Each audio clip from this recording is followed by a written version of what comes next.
Hello students, मैं Naveen Kumar Rao online video lecture में आपका स्वागत करता हूं। स्टूडेंट्स, इस वीडियो लेक्चर से पहले हमने आपको इंटेंसिटी ऑफ प्रेशर और डेप्थ में क्या रिलेशन होता है ये बताया था। ठीक है, आज जो है उसी से संबंधित दो न्यूमेरिकल कराने जा रहे हैं। तो पहला क्वेश्चन है कि the pressure intensity at A point in A fluid is given 3.924 Newton per centimeter square and find the corresponding height of fluid when the fluid is A. water, B. oil of specific gravity 0.9। ठीक है, इसका कहने का मतलब ये है कि intensity of pressure जो है किसी भी लिक्विड या किसी भी फ्लूइड के अंदर 3.924 न्यूटन पर सेंटीमीटर स्क्वायर है। ठीक है ना। अगर वाटर रहेगा तो कितने हाइट तक वाटर रहेगा कि इंटेंसिटी ऑफ प्रेशर उस पॉइंट पर 3.924 न्यूटन पर सेंटीमीटर स्क्वायर होगा। ठीक है। बी कह रहा है कि अगर 0.9 स्पेसिफिक ग्रेविटी वाला कोई ऑयल है तो वो कितने हाइट तक उस कंटेनर में रखा रहेगा कि उस पॉइंट पर वो इंटेंसिटी ऑफ प्रेशर 3.924 न्यूटन पर सेंटीमीटर स्क्वायर जनरेट करेगा। ठीक है, तो पहला है गिवन क्या क्या है। इंटेंसिटी ऑफ प्रेशर 3.924 न्यूटन पर सेंटीमीटर स्क्वायर, तो इसको सबसे पहले हम कन्वर्ट कर लेंगे न्यूटन पर मीटर स्क्वायर में। ठीक है ना। तो सेंटीमीटर स्क्वायर है तो 1 सेंटीमीटर स्क्वायर में आपको पता होगा कि 0.01 मीटर होता है। ठीक है ना। 1 सेंटीमीटर में 0.01 मीटर होता है। ठीक है, तो उसी को हम कन्वर्ट जब करेंगे तो ये ऊपर चला जाएगा तो हो जाएगा 3.924 into 10⁴ newton per metre square. ठीक है, तो अगर वाटर हो उस कंटेनर में तो उसका हाइट कितना होगा, कितना हाइट तक वो रखा रहेगा कंटेनर में कि इंटेंसिटी ऑफ प्रेशर कितना जनरेट करेगा 3.924 into 10⁴ newton per metre square. ठीक है ना। तो रो ऑफ वाटर हम सभी को पता है 1000 किलोग्राम पर मीटर क्यूब होता है। ठीक है ना। इंटेंसिटी ऑफ प्रेशर हाइट के टर्म में या डेप्थ के टर्म में हम लिख सकते हैं रो जी एच। ठीक है, तो यहाँ से हम एच कैलकुलेट कर लेंगे कितनी हाइट रहनी चाहिए। ठीक है ना, वाटर का। तो एच इज इक्वल टू हो जाएगा पी अपॉन रो जी। ठीक है, तो इंटेंसिटी ऑफ प्रेशर दिया है 3.924 इंटू 10⁴ अपॉन रो जो है वाटर का 1000 होता है और जी जो है 9.81 जब रखेंगे तो एच का वैल्यू आएगा 4 मीटर ऑफ वाटर। इसका मतलब ये हुआ अगर किसी भी कंटेनर में या वेसल में 4 मीटर हाइट तक अगर वाटर भरा हुआ है तो नीचे पॉइंट पर वो इंटेंसिटी ऑफ प्रेशर कितना जनरेट करेगा 3.924 into 10⁴ newton per metre square. ठीक है, अब दूसरा है अगर ऑयल हो तो ऑयल का जो स्पेसिफिक ग्रेविटी दिया है वो है 0.9। ठीक है, तो स्पेसिफिक ग्रेविटी के टर्म में आपको पता है कि स्पेसिफिक ग्रेविटी किसी भी लिक्विड का जब हम निकालते हैं या कैलकुलेट करते हैं तो उस लिक्विड का density divided by density of water होता है। ठीक है ना, यही रेशियो होता है। तो रो ऑफ ऑयल क्या हो जाएगा, यहाँ पर रो ऑफ ऑयल हो जाएगा specific gravity of oil into rho of water.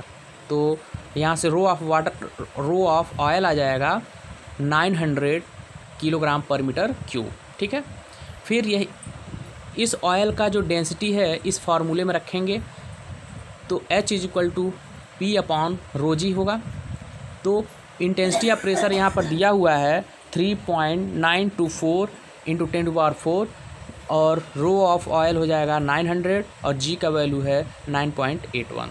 तो H की वैल्यू जो आएगा वो होगा 4.44 मीटर ऑफ ऑयल। इसका मतलब ये हुआ कि अगर किसी भी कंटेनर में 4.44 मीटर हाइट तक अगर ऑयल भरा हुआ है, ठीक है, 0.9 स्पेसिफिक ग्रेविटी वाला, तो उसके बॉटम पर जो इंटेंसिटी ऑफ प्रेशर जनरेट होगा 3.924 into 10⁴ newton per metre square होगा।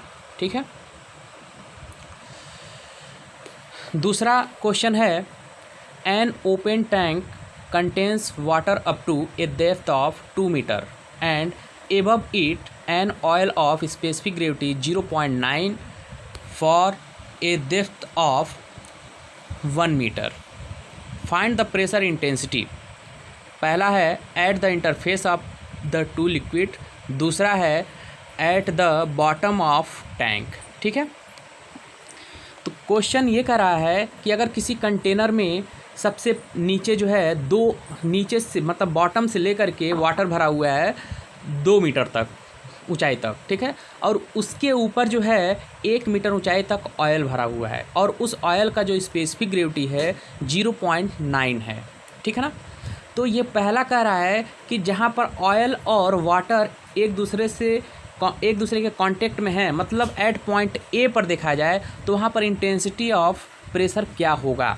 ठीक है ना, तो इंटेंसिटी ऑफ प्रेशर कैलकुलेट करना है। मतलब यहाँ पर आपको गिवन है height of oil in container कितना है 1 मीटर, एंड दूसरा है हाइट ऑफ वाटर कितना है 2 मीटर। ठीक है ना, स्पेसिफिक ग्रेविटी दिया है 0.9 और रो ऑफ ऑयल कैलकुलेट कर लेंगे। 0.9 स्पेसिफिक ग्रेविटी है तो उसमें 1000 का मल्टीप्लाई कर देंगे तो ये हो जाएगा 900 किलोग्राम पर मीटर क्यूब। ठीक है, तो और रो ऑफ वाटर आपको पता ही है 1000 किलोग्राम पर मीटर क्यूब होता है। तो intensity of pressure at interface जब कैलकुलेट करेंगे तो ये फार्मूला होता है रो जी एच। तो देखिए एट पॉइंट ए के ऊपर जो है वो कौन सा लिक्विड भरा हुआ है, ऑयल है। ठीक है ना, तो रो ऑफ ऑयल हो जाएगा into ji into H of oil 1 metre है। ठीक है, तो रो ऑफ ऑयल 900 है into g 9.81 into H of oil, height of oil कितना हो जाएगा 1 मीटर। इसको जब कैलकुलेट करेंगे तो इसका वैल्यू आएगा 8829 न्यूटन पर मीटर स्क्वायर। ठीक है, दूसरा है at the bottom of the tank, मतलब एट पॉइंट बी पर टोटल इंटेंसिटी ऑफ प्रेशर कितना होगा।